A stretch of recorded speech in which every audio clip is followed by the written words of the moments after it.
you guys are Matter over Thread certified, right? So that's pretty exciting. What was that like? Basically, get Matter into the product, right? And what are your thoughts on Matter? Clearly, you like it because you guys use it, but what's your why Matter essentially, right?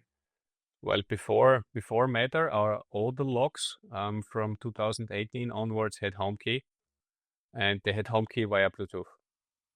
And now we have Matter via Thread.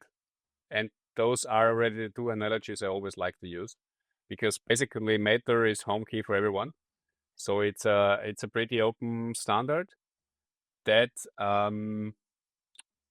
changes and is evolvable, and you can also engage yourself in there, which we did. So some features of the log cluster in Matter are also coming from us, and we brought them into the standard. Nice. And on the other hand, it's a common thing that is used by many companies and sets a certain layer.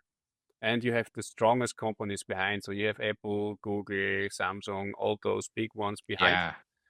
And that helps a lot because before, to be honest, having HomeKit in there was quite an effort. Doing the same with a different standard for Google and everyone, that would have just blown up the firmware to a degree that it just doesn't fit on the chip. Now we have one stack that is quite big and complicated because Matter is quite a beast Yeah. for many of the small chips. But it's one common thing. That's a cool thing.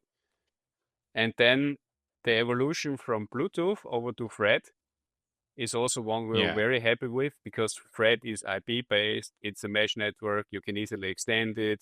You can improve it. Bluetooth is none of that. It's Yeah. direct. It's within 10 meters of reach. It has its backsides. So Thread is definitely much more modern. And it's also made for a product like ours, which are battery driven. That's a cool Right. thing. So now one of the questions was, how was it to implement Meta and Thread? And when we Yeah. started out relatively early, so there were no other Meta and Thread products on the market. And initially, it was really, really, really a mess to get that into your product. Right. Now it's becoming much better because many of the chip manufacturers already have their SDKs, and also Matter has matured. So many of the bugs that were in the initial Matter implementations aren't there anymore. In the past there were lots of problems with pairing and the initial setup. All of that is gone, and also Thread becomes more and more stable and better. And one of the biggest challenges for us when we implemented it is that from our philosophy, we basically want to give consumers the option. So we want to give them the option which app or front end or integration they want to use. And we never wanted to build a product that just works with one. So where you have to say at the setup time, I use my product with Matter and this is it. With our product, you can use every API in parallel. So the lock on my home door, our Nuki lock, for example, I can use the Nuki app. I can use the Nuki keypad, which works via Bluetooth. I have a door sensor from Nuki, which also works via Bluetooth. It is connected via Meta over Thread to my Apple Home. I have an MQTT connection running the Home Assistant, and Nice. all of that in Wow. parallel.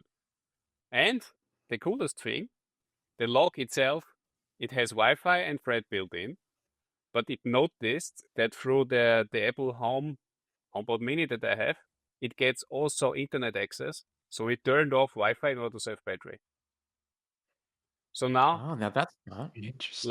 last time I charged it, I think it was in November, and now it's already June, so it's almost 9 months on a single battery charge on a European door with multi-point lock, and it has, it's integrated into 3 or 4 systems, and everything runs in parallel.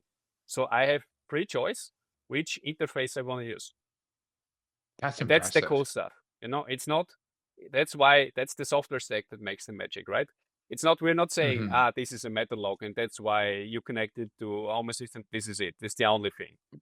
You Yeah. can use Yeah. all of the Yeah. integrations in parallel and sort it out the way you want to have it. You can have it integrated in Home Assistant and in all your routines. At the same time, you can use the auto unlock function of the Nuki app. There is no restriction. You can use our keypad. You can use our fingerprint reader in the keypad, and you can trigger automations based on which key was put on the keypad in Home Assistant. So you can play a welcome melody for your girlfriend when she comes home, while you can have a different scene based on your own finger when you place it. That's cool. That's very neat.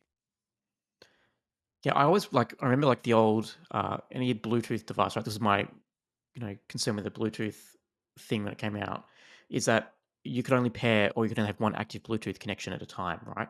Now with headphones and all that, it's a bit different. There's new standards. But yeah, back in the day, it was you could only pair one Bluetooth device with one controller, right? So as soon as you connected something to Bluetooth, that was it. You couldn't control it any other way. That was it with Bluetooth. And I guess that even my own lock, right? Like I've got to choose which protocol I want to use. Do I want to use Z-Wave? Do I want to use Zigbee? Do I want to use Wi-Fi? Once I've chosen that, that's it. There is no, use both at the same time. It's you choose one, that's it. So that is fantastic that you're able to use all of them at the same time. Yeah, even the lock, it can run everything. It can run Bluetooth, Thread, and Wi-Fi at the same time. So if your Thread router does not provide an Ethernet uplink, it will keep on Wi-Fi, and you can run Meta over Thread with, I don't know, Apple Home, and you can run an MQTT connection into Home Assistant, all in parallel. Yeah, that's cool. That's really cool. That's how we think it should be. The customer should have the choice. We want to give you I the agree. choice, whatever you want to use, we give you the choice. And then, of course, for our own app, we try to make it as good as possible because that's one thing we have under control. But we also want to give you the chance that you with Home Assistant can develop whatever, and that we have an integration there. So we made an MQTT API into the lock next to Matter and Thread because we think that, or we know that we can provide more features there that Meta doesn't have yet. And Home Assistant is the only platform that can run everything. So you can set it up with Meta via Thread with Home Assistant, but you can also on top put our MQTT connection into Home Assistant and do a little bit more of the fancy things that are not supported by Meta at the time.